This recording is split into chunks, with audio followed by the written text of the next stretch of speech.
चलिए दोस्तों, आज हम लाइव टेस्ट में एआर टाइपिंग का हार्ड वाला चूज़ कर रहे हैं और इसमें से जो पैसेज चूज़ कर रहे हैं वो मानव इतिहास में सभ्यताओं का विकास 15/11/2025 का है। तो इसको हम करने वाले हैं और आपको दिखाते हैं क्या स्पीड आती है।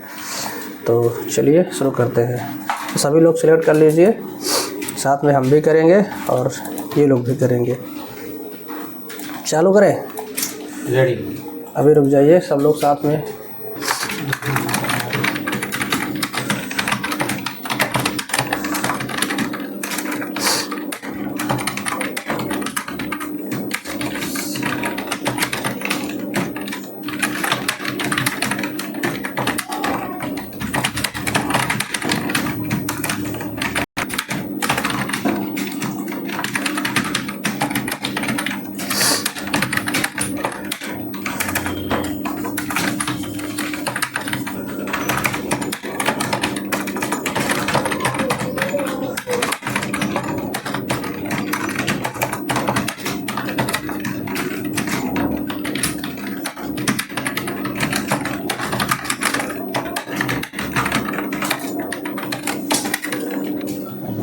दोस्तों रिजल्ट आ चुका है, यहाँ पर देख सकते हैं 31.84 दीपक का आया है और अरुण का आया है 17.68 और हमारा आया है 42.88।